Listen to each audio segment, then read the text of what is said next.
词形容你的青春？转瞬即逝，遗憾，快乐。青春最难忘的第一次是？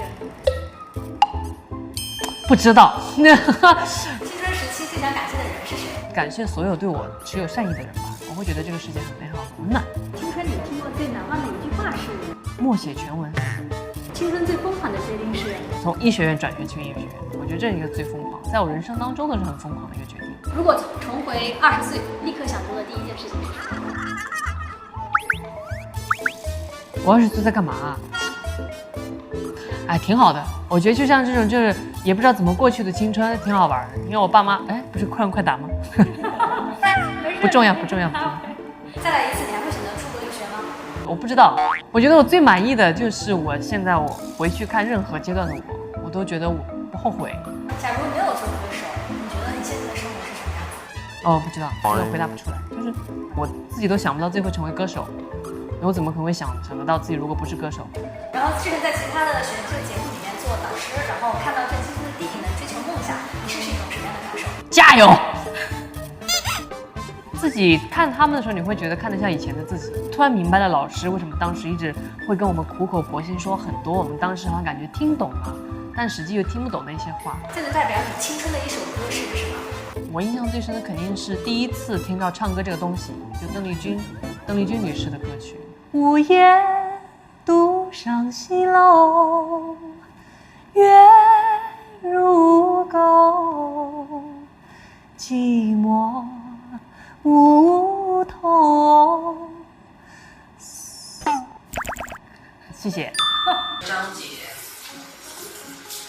对我来说就是传奇中的人物，然后感觉是个很遥远。今天这个完全就全部都是未知的问号，我也不知道该怎么表现，不知道该怎么说话，所以现在说话变得很快又很尴尬。怎么办？怎么办？张姐你再不来，我就更尴尬了。我还感冒了，没有办法一展歌喉。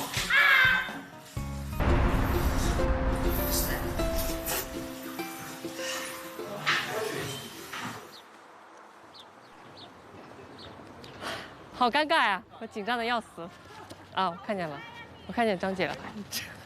张姐好，我叫周深。好，你好。你看我们两个好像很有默契，对穿衣服色系完全对，一样。然后今天刚好是母亲节，祝您节日快乐。啊谢谢你。我们上去。OK，你现在带我去哪里？去人家聊天的地方。哦。哎，等一下，我刚刚看到一本书，对你来讲好像很重要哎。啊，小王子是不是？对我演唱会有个造型就是小王子的造型对是不是？我记得。对，因为我觉得好像每个人来到这个社会，就特别像是小王子去到其他星球一样，去见到不一样的东西，不一样的人。很希望能够像这本童话文学一样，就永远就有这样一个童真的一面吧。而且他一直在寻找。对，一直在寻找自己。那你的玫瑰花呢？我的还没有找到，还没有找到，扎心了。你先坐，你先。啊，在这儿啊，我们在这儿就在这儿啊。对，哦，这就是书店。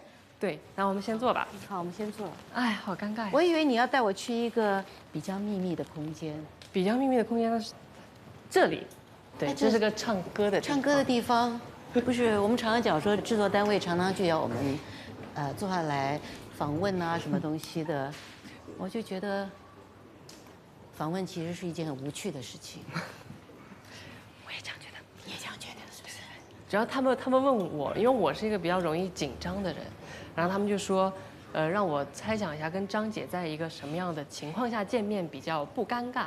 然后我就想，哎，张姐也是歌手，我也是歌手，就是有没有可能在一个唱歌的环境？然后结果他们就搬了一个移动的小 KTV 过来，我会发现把这个气氛弄得更尴尬了。没关系，我们进去看看有什么东西让我们不尴尬。好尴尬。好。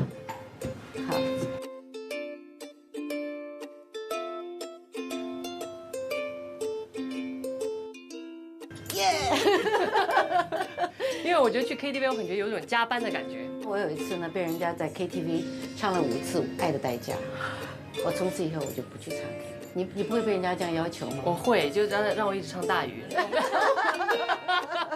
那现在不能讲，我们就只好出去讲。对，我们就出去吧。好，我们聊天。没想到吧，果然是一个让人尴尬的东西。你平常是怎么样的一个人？你平常不紧张的时候是怎么样的？话比较多一点吧。那我现在话已经很多了，对不对？对，我差不多已经好很多了。是吗？因为我以为您是一个会非常严肃的一个老师。哦，是吗？对，因为张姐您对我来说是一个传说中、传奇中的人物，所以我会很害怕，因为我是一个比较宅，然后也没有什么那么多爱好的一个人，我可能就只喜欢唱歌，和偶尔就在家宅在家里看一些动画或者看电影。啊，你喜欢动画？我年轻的时候以前做那个卡通人物的声音。对对对，我觉得那是好玩的。我也是很喜欢听声音的变化。哦，对，那我想问一下张姐，就是您听过杀猪音吗？就杀猪的声音。没有。那我就模仿一个杀猪的声音给您听。好。就是是不是这种声音？啊，我没想到您这样会模仿我模仿杀猪的声音。啊，你和我心中想的女神的样子不一样哎，就是会觉得你的人生有意义吗？我以为会是这样的。哇，你喜爱你的事业，必然会在那个里面找到乐趣。乐趣。对。你现在经历过这么多的表演啊，还有经历过这么多事儿，应该没什么好恐惧的了啊。不会，我还是很恐惧。但我知道张姐是一个应该可以说是什么都不害怕的一个人，对不对？才怪哦，是吗？你觉得哪一个表演者会不会呢？你以为李宗盛或者是，奶茶他们走出来之前都会紧张吗？那个心跳不会加速吗？都会啊，我以为只有我会。当然了。哦。所以那个也不是什么很特别的事儿了。对。我一直在看你的牙齿。啊？为什么？因为你曾经训练过牙医。对，因为我之前第一个大学专业是牙医。一般人应该怎么样保护自己的牙齿？老师，我就读了大一，我还没有到专业课。不行，大一你一定也知道一点吧？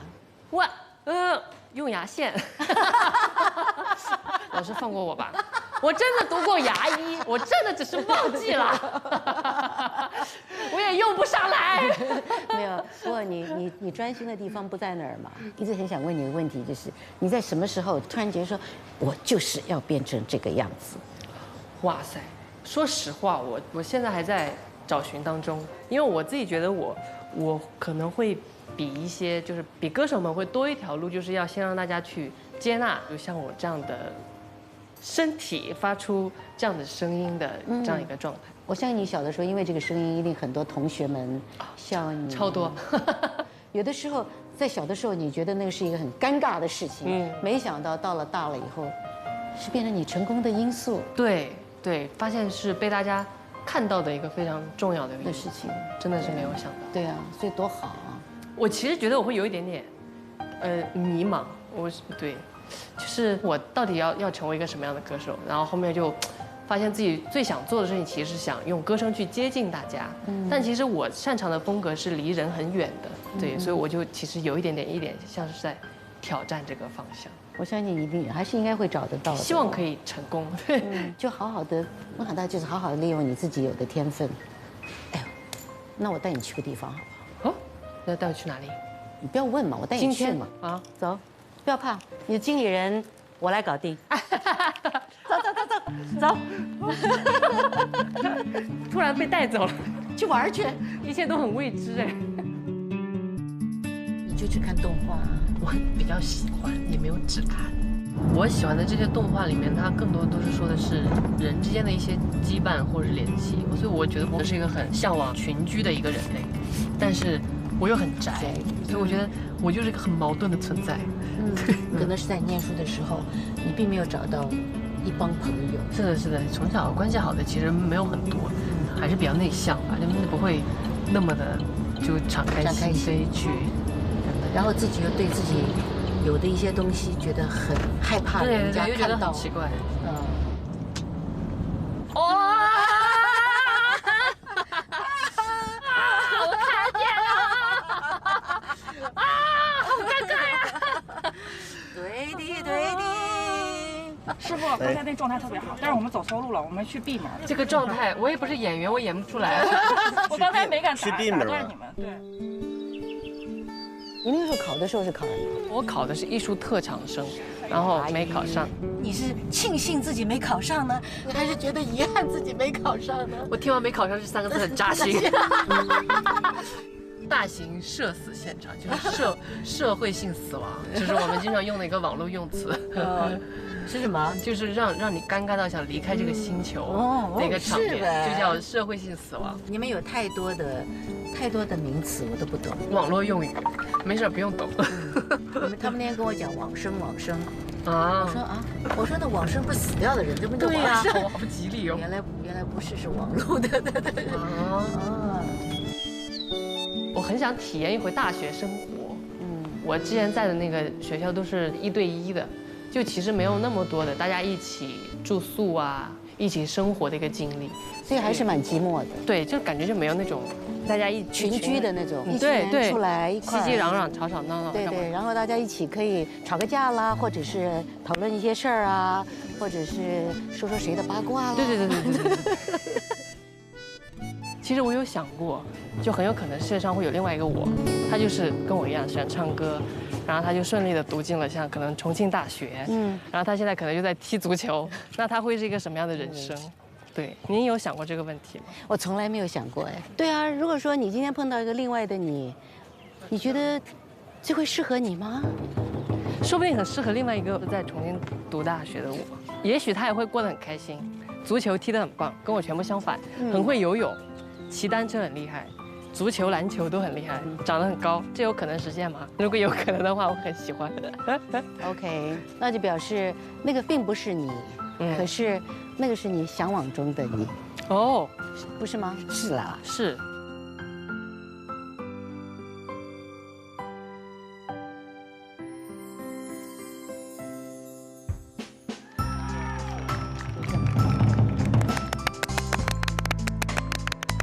我觉得好尴尬，好尴尬啊！尴尬，快点走，尴尬。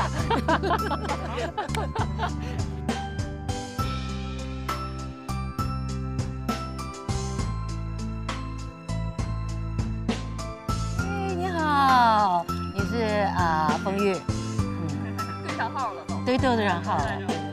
这些全是今天参加念诵会的朋友，很高兴跟他们见面。我看过他们的文本，真的非常的精彩。周深也带着他2个好朋友一起来参加这场念诵会。我们3个人同时见，还是上一次周深在北京的演唱会。对，这是什么？莉莉丝的梦。莉莉丝的梦。我们3个一起好不好？我跟他们永远就是在不同的城市，但是会经常联系，特别像跟我爸妈一样的一个状态。哎，你好适合这个环境。对啊，因为你很漫画。对，我给你照张照片。你可以稍微的开心一点吗？不要那么惊恐好吗？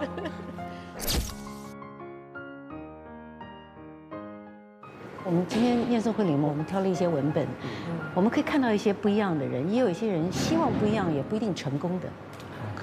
哦，因为我小时候是希望我跟别人一样。对，因为就是不自信的人都想先一样，就觉得会慢慢自信了之后，又想让自己跟别人不一样。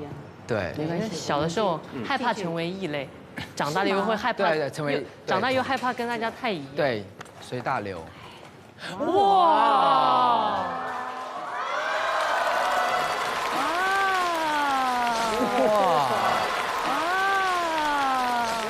天哪！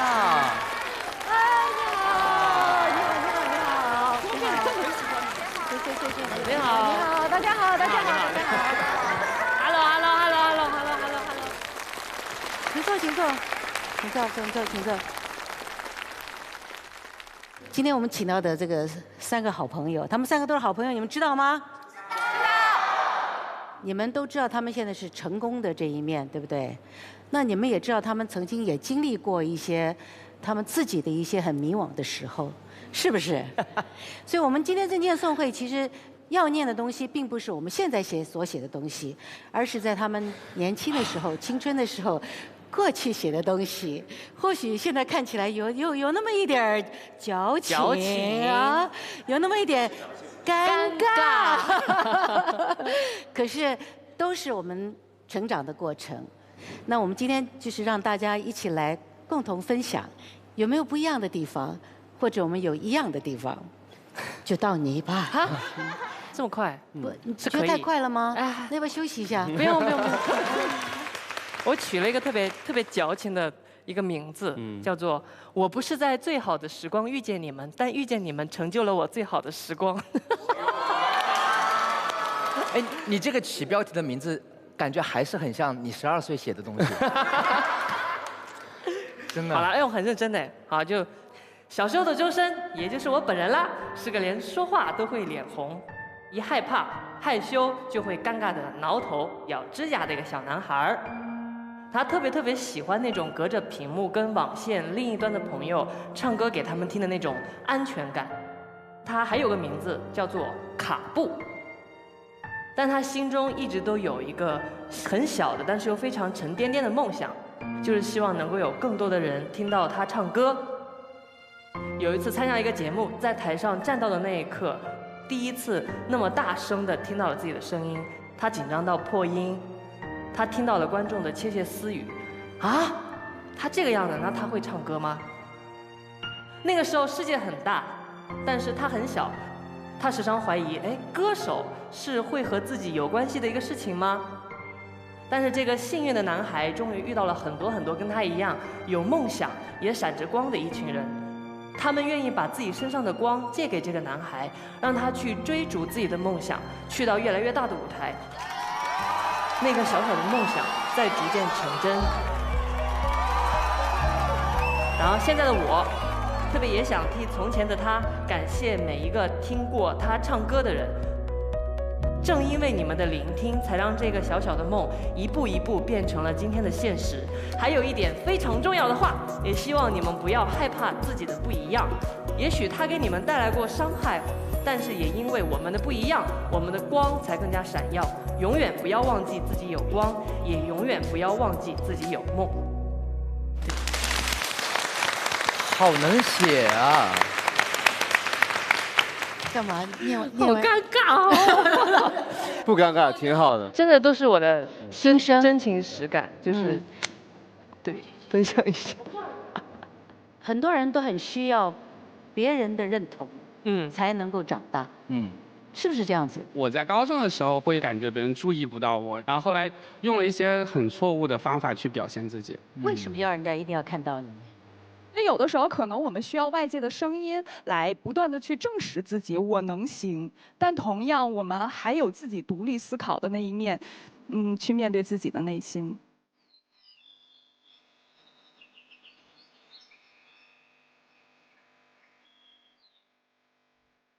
张姐好，来，你坐这，这是什么？快来帮我选。哇塞，这么多！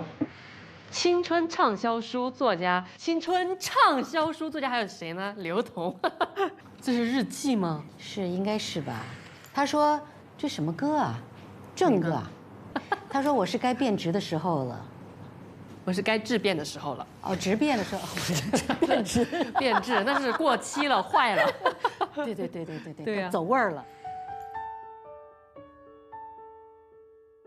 8月26号。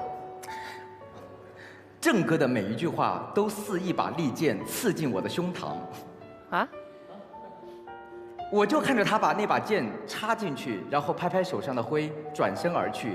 我竟报以微笑，我心里不好受，这种不好受是一个人进化的必然过程。好早熟。我谢谢他，其实我很对不起他。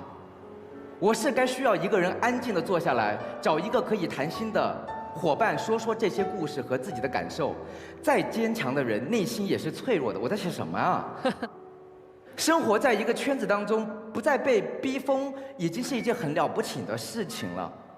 而郑哥对我来说，就是一个活在现实当中的影子，见不得人。是的，对我来说，郑哥是我人生当中的一个指路标。我就分享到这儿，我都不知道我在写啥。没有，我们大家都只是好奇郑哥是谁而已。其实我是这样的，张姐，郑哥是我以前的一个好朋友，他年纪比我大。我也不知道为什么，因为这是我的日记吧，就是我一个人喜欢坐在那儿碎碎念。你已经忘了当天的心情。我也不知道为什么，可能就是因为可能15、16岁，然后遇到了什么事儿？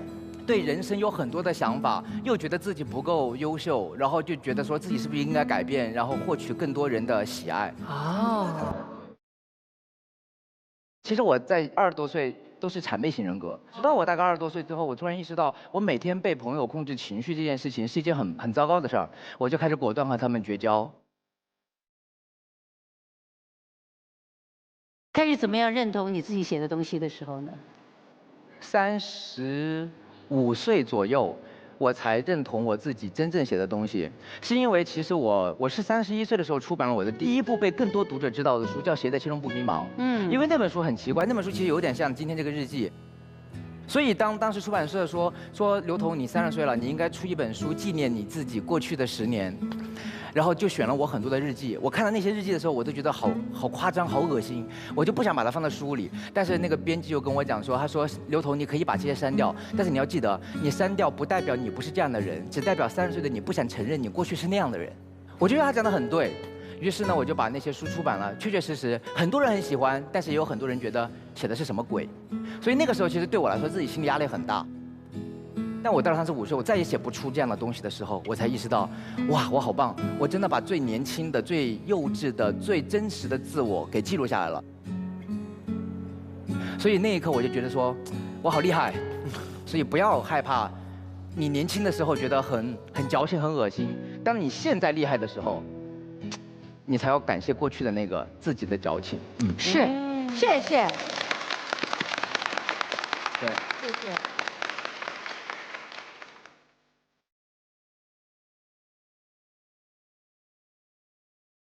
那我们接下来是不是要请金浩森读他的文本了？我觉得你们真的很鸡贼，就是你读吗？我是真很认真在准备我的很恶心的文本。我认为如果要更恶心的话，就是我们来一起朗诵。好啊。他这个写的是流行的是当时的伤痕文学，他写的伤痛文学，对。这是什么？他脸都红了，你看到没有？脸都红了。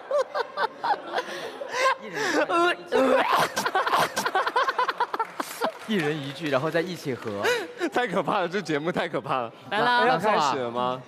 我喝曼特宁。窗外面。那就一起啊！绿的不真实，庞大的生气让人如此恐惧。我在写眼泪不止的流下来，我甩了自己一巴掌，还想哭，又甩了自己一巴掌，终于不那么想哭了。我对自己说，哭有什么用？你都这么多年没有哭了，然后我笑了。图哥，我给甩了！天哪，张姐，你看照片也很可怕，好不好？啊！不是，最可怕是上面那行字。你这是2008年写的，对。告诉我发生了什么事儿？其实我忘了，然后是蚊子找出来的，我很好的朋友，他翻出来这一篇东西。好，那我们看一张你拍的照片，我想问问跟这个有没有关系？你知道？这个是，这是我外婆，对。是。我觉得我的青春年轻的时候，我觉得会比较自我，自己开不开心，自己喜欢什么。你会觉得你爱你的人吧，就特别是家里人会陪你很久很久，你不会去思考那个层面的问题，所以我会拍一些很奇怪的照片，拍一些漂漂亮亮的男生女生，对吧？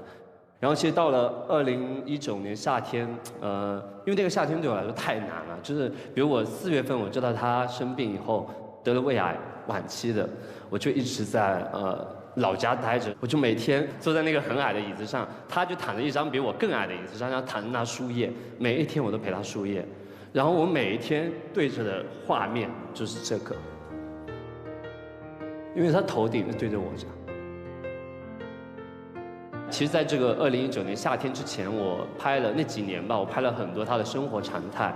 但这张照片，后面就是刚刚那张脸呢，是我给他拍的，很清楚的一张脸的正面照，因为我很怕忘记他的脸。然后还有一个四季豆的那个我外婆在还能行动的时候，有一天她突然跟我讲，她说，哎，她今天中午我要跟你妈妈给你做顿饭。哇，为什么？可是我问出为什么的那一刻，我说好，因为我就大概知道他不大行，对，然后后来就拍了张照片，对，讲不出口，怎么这么难过？因为这个菜是我特别喜欢的一道菜，对，然后呢，从小到大他都给我做这道菜，对，然后那天他最后给我做，所以这个对你的记忆非常的对的深刻。对，哇，这段也太那个了吧，我就全身在哽咽。没有，其实为什么我会选你的外婆来讲啊？是我自己对我来讲，在我年轻的时候，我第一次遇到就是死亡这件事情。我在拍《最佳拍档》的时候，有一天我正在拍结婚，还穿着婚纱，然后他们就要停下来，就把我叫出去，然后就跟我讲说：“你外公走了，你知道。”我就在那边，然后曾志伟就过来跟我讲说：“我们今天就收工好了，你知道？”我说：“你等一下，我说你给我10分钟。”我就站那边，我就想了很久，我就觉得说，我外公一定不希望我现在收工。你知道，我觉得我外公一定希望我继续好好的活着，然后把工作好好的做好，你知道，啊，然后我就转身跟导演讲，我说，我们继续把今天工作做完。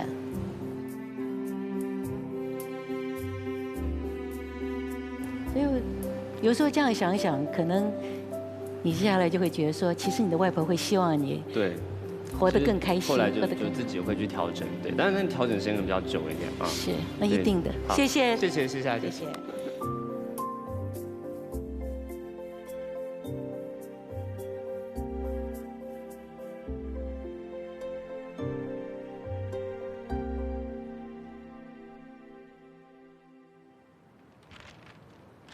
不要咬张姐指甲。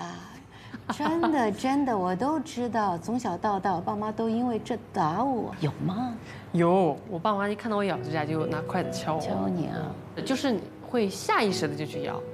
那我从小到大，我是一个自己长大的人，对，爸爸妈妈都比较忙啊，对，都没有太管我，而且可能也是因为个子比较小，如果个子高的站在我面前，我觉得你很羡慕他们。羡慕是有一点，还有一点就是觉得好，感觉被威慑到的感觉。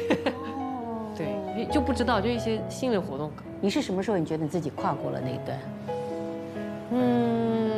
我觉得应该是有了《大鱼》之后，就我的一首所谓的代表作之后吧，就会很多人会说，我好喜欢你的《大鱼》，就会觉得哦，我唱歌是能够被别人说好喜欢的，而且是看到我之后告诉我很喜欢你。我觉得那一下的认可是很巨大的。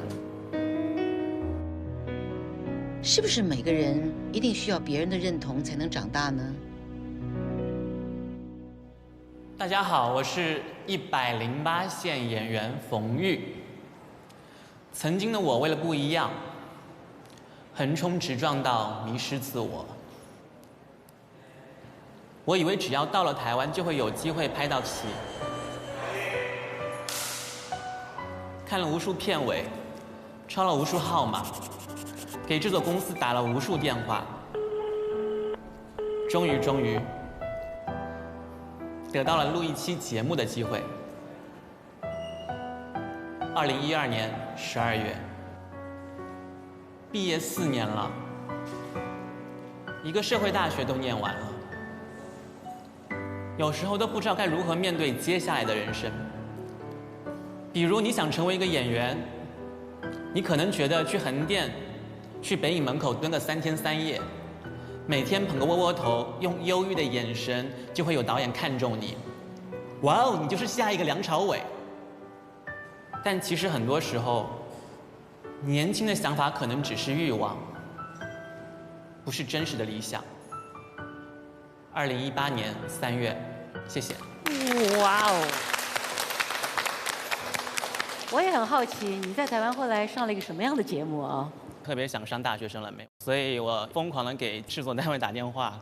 但是，就是你准备了很久的一段东西，但是在那个节目里并没有得到呈现。对。你觉得你准备的东西都是很容易抓住人的眼球的？对，就是1秒钟变格格，我那有差不多这种东西。对。是因为那样子东西在那个时候是流行的吗？还蛮流行。那个时候非常流行这种好玩的、有趣的东西。你觉得你自己做过最努力的，然后可是最失败的表演是什么呢？比如说吞拳头啊。我小时候也做过，你现在也会做？对，是吗？他也会。对，跟朋友在一起，你会吞拳头，会比较容易让大家就开心。他20多岁取悦朋友那阶段，他就天天在 KTV 吞拳头。吞拳头啊！你会，因为他看起来就真的很能吞。因为当时真的为了要练吞拳头，我可能就这里也会就会破掉。真的假的？那个医生说那个关节会发炎。哎，来，是我们吞过拳头。后来我录了很多综艺节目之后，发现很多所谓的很特别的人，坐在一起的时候，发现每一个人都不特别了。我突然讲到一句话，就是你到底喜不喜欢你自己？不是自恋哦，是你喜欢你自己就是这个样子，你喜欢你自己是这个性，你喜欢你自己吗？我有一次生病啊。其实那个脸色也很难看，很累，很糟糕，情绪已经低落不得了。后来我想说，我就这样下去吗？后来我就站在镜子面前，我看到我那张很可怕的脸的时候，这个身子陪伴了我一生哎，我怎么可以不喜欢他呢？我就告诉他说 ，I like you, I love you， 我很喜欢你。我就是从那天开始，我每天这样对我自己讲，后来我的身体就慢慢就逐渐好了，你知道。我觉得爱自己很重要，不要老去看别人。哎呀，他有好多好多，哎呀，我希望变成他。哎，我想，其实你的身上有好多美好的东西，你自己都没有看到，会不会呢？所以这2年我也希望说，我能够回归我一开始想做这个行业最初的东西，而不是说我成为一个别人希望我成为的一个人。谢谢你，谢谢你。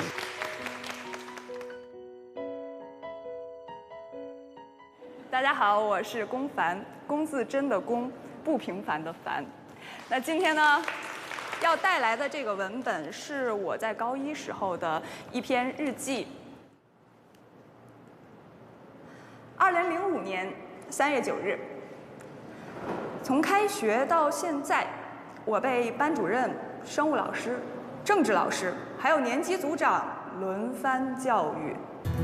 可屁股长钉子的老毛病到现在也没有改掉，而且我也不想改。人终归得自由。我更搞不懂的是，我堂堂一个好学生，竟然又被停课。但让我烦的是，为什么又是请家长？老师们都一样，有事儿没事儿就知道跟爸妈们开个茶话会。我还不知道。这次是爸妈一锅端全来了。过去的事儿，我不想再追究了。如果真要追究，这一个本子都写不下，哎，真无趣。因为我是一个就是那个时期经常会去跟老师对抗的学生，原因在于我不喜欢他用同一种风格。去要求所有的孩子，但是那个时候就会特别渴望证明自己。我认为龚帆和我们之前分享的人不太一样，他身上是从小有优越感的，所以说实话，你在说这些东西的时候，我是懂你在说什么的，但是我没有共鸣感。但是即便是一个如此看起来很有优越感或者怎么样的一个孩子，面对的是请家长的一些问题，我是不被老师认可的，我所有的认可是来自同学们。就是我会给一部分同学讲课，我属于数理化这些就考满分那个样子，所以就收一帮徒弟给他们讲课。对不起，龚帆，我收回刚才我的结论，我们的不同不来源于我们的成长背景，来源于我们的智商的不同。但是那个阶段，就现在看起来，真的就是叛逆，自己想要追求叛逆，但实际上自己骨子里不是叛逆的人。他就是天生有一股那个。我有一些不同的。我不想把它定义成叛逆，原因在于我清晰的知道我每一个事情做的背后的目的或者思维的逻辑是什么。就我刚一开始跟老师产生一种对抗，我会觉得是老师不太懂得因材施教。我很赞同你的某一些说法，可是呢，我也就在想说，如果今天我做的一屋子全部都是老师，我们或许会从另外一个角度去看教学的某一些困难。好，我们还有一个，我看到刚刚，你也想问，对，来。因为我原来是学教育学，作为老师，我们是要给学生一个范围、一个框架的，你可以在这里面自由，但是你不能出去。其实是在保护他，对，其实在保护你，所以学生对老师是有很多误解的，总觉得你老师怎么这么凶啊，什么框架我？所以是需要有平台让师生之间沟通，对不对？真的是真心真意的为学生好的。对，郭帆，你知道吗？就是你讲的，可能它更像是精英教育，而其实我们更多的人其实接受的是大众的教育，因为先普及，所以你没有必要去要求对你单独的不一样。就是我觉得作为学生来讲，我会很抱歉，有可能因为我不好好学习，我上课在那写写画画影响到他人，觉得他们也可以不听讲。但是作为学生来讲，最核心、最重要的一点是要自我有一个认知，就是你未来要成为一个什么样的人。我现在常常在写一些东西的时候，我常常会记得以前老师逼我背的那些东西，我一下就知道了。所以但是我那个时候是反抗的。所以我认为，无论你是花时间去做他做到的，还是你去反抗，都没有问题，因为他都让你成长了。我其实现在蛮想向他们抱歉的，向那些我对抗过的老师说一声对不起的，因为老师在吗？不要笑，和解一下。因为确实有我这样一个学生，对于他们管理整个班级来讲，挺头疼的。但是张姐，我发现我越听下去，我慢慢开始理解她。我觉得她的世界会很有趣，因为就是其实换一个角度去想，就比如我现在去听歌，我听到的东西就跟大家不一样。我会听他唱怎么唱，他们这个歌怎么编的怎么编，但是他把它放到他喜欢做的那个事情上，我觉得以后会跟很多人不一样，然后很多人会觉得，哦，原来这个东西还可以这样看。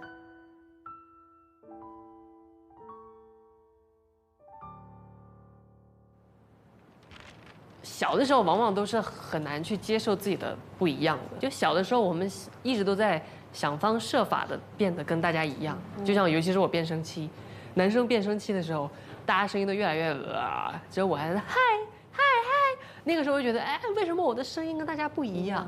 对，但到了后面才发现，原来自己的不一样是那么的珍贵。对，我们可以找一点没有被逼疯的人呢，看一下。对。哦，这有个打印的。对。一个有容貌焦虑的巨蟹座女生，听起来像我，我是巨蟹座。这是您吗？我没什么。每逢有这种角色出现时，我都会陷入苦恼。到底古时的美女标准是什么呢？凌波姐唱出那句“你那樱桃小嘴”，全场笑翻了，但也笑伤了我的自尊心。这个人怎么越读越有点熟悉啊？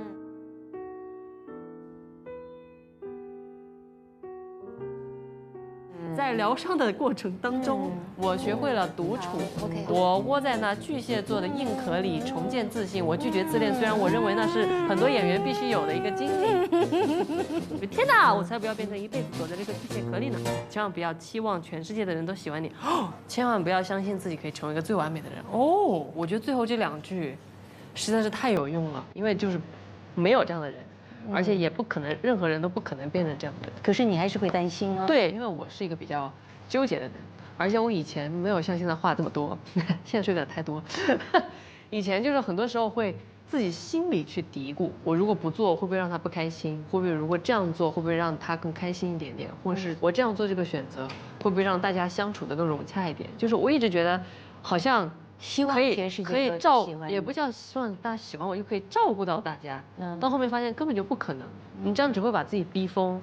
可是我刚刚看到，就是你一路上来，你有跟这些歌迷啊他们的这个交流，我觉得你是会有一大半的情绪是因为你很高兴，然后你觉得你很珍惜，他们很喜欢你。对啊，可是。有一部分也是觉得说，哎，我必须要这样子，因为不这样的话，他们会觉得很失望。对，我会觉得就是你要让他们高兴，回应，就是我感受到他们的喜欢，给我的力量，我也想告诉他们，我也是很谢谢他们，因为我能够站在就越来越大的舞台上唱歌，觉得是有他们很大的一部分。我觉得我是幸运加上努力到这一步的。哦，还有这个，在成都街头卖画的画家大梦。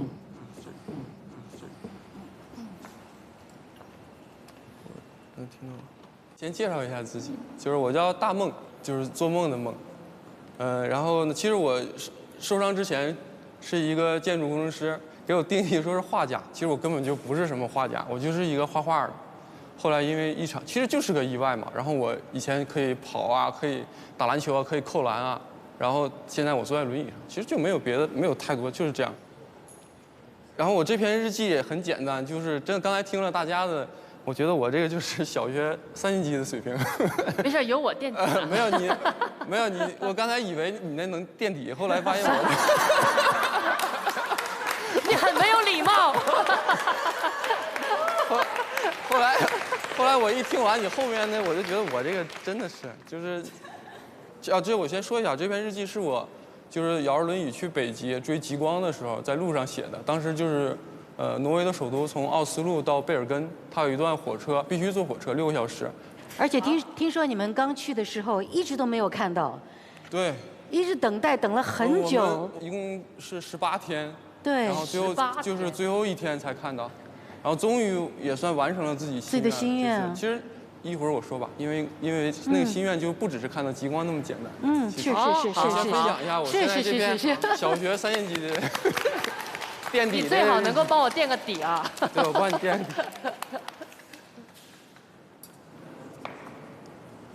2017年2月20日，窗外的风景像迪士尼动画《疯狂动物城》，感觉自己置身于动画场景中。短短6个小时的旅程，似乎经历了春夏秋冬1年4季。加油，大梦！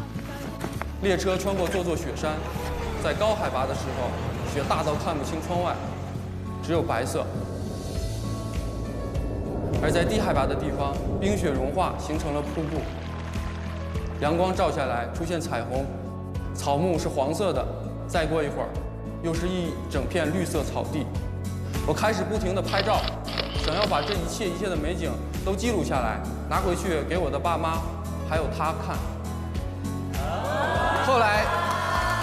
后来发现用手机根本没办法记下眼前的美，也只能记在心里。记在心里也挺好，有时候太想到达终点，却往往容易忽略沿途的风景。我应该可以看到极光吧？其实不重要了，就这一篇日记。写得好好。是小学水平吧？你看，就描述景色，特别好。我还是垫底吧。我垫底。因为我那个时候和我现在的妻子，就是我叫她雪师傅。我们那时候就是其实才认识1个多月，然后但那个时候我就想在极光下和她求婚。好像雪师傅他说他早就知道我要跟他求婚了，因为我每一天他早预感到了，因为我每一天我跟你说，我说你不要睡，因为一般极光都是在8、9点钟的时候出现嘛，就那个时候他就是凌晨了，我说你不要睡，然后后来就出现极光了，然后我们就跟他视频，这个感觉就在视频下我们是满天极光，然后感觉应该是很浪漫一件事情。但实际上不浪漫吗？其实实际上就现场情况就有点恐怖，全绿色的，他们都用那个灯照着自己脸，从底下往上照，对吧？对，而且大家还一起唱了一首《人在旅途》，还一点不浪漫那个歌。对，好，来，我们欢迎这个雪师傅，好不好？来，大家一定对你很好奇，是不是？你真的知道他要求婚吗？知道啊。怎么知道的？对啊。其实我觉得每个女孩子被求婚的时候，有直觉感，对吧？知道吗？明白。那你有没有直觉他会答应你呢？我觉得不用直觉，因为他追求的我，他对我表示。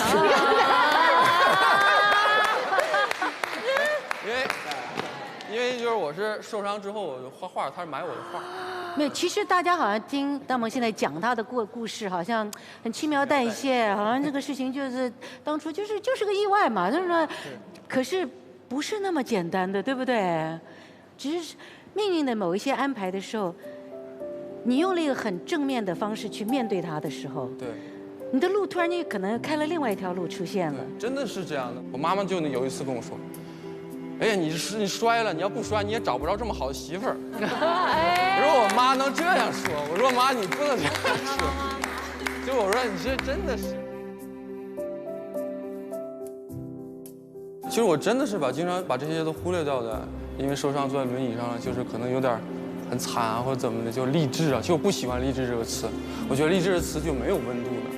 其实我都跟大家都一样啊，我只是说，因为一个意外，我可能是先把自己丢掉了吧，我就把自己找回来呗。然后那我现在很开心，就是我真的感觉我已经找回来了。哇哦！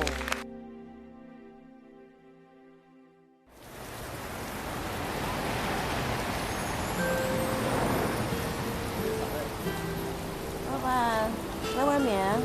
什么面嘛？我要酸菜面。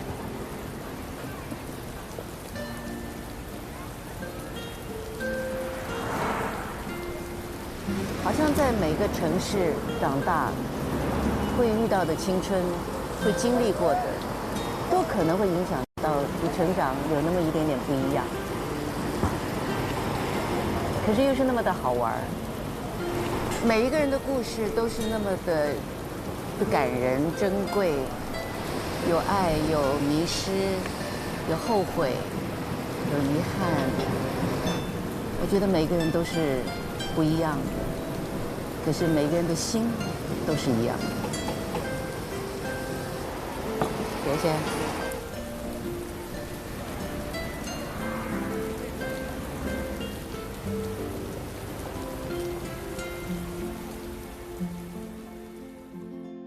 那你有学会唱乌克兰的歌吗？哦，那肯定。唱2句好了。好啊，哎。不要紧张，不要叹气。没想到我等了28年的变声期，在见张姐的第一天变声了，尝试恢复一下。现在意识到之前声音的重要性了。哎呀，对不起，算了，好了。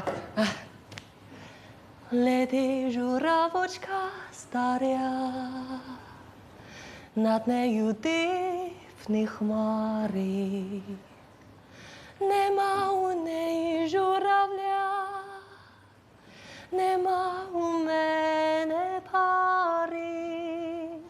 О, зоре, нехай сяй світи, на серці в мене туга.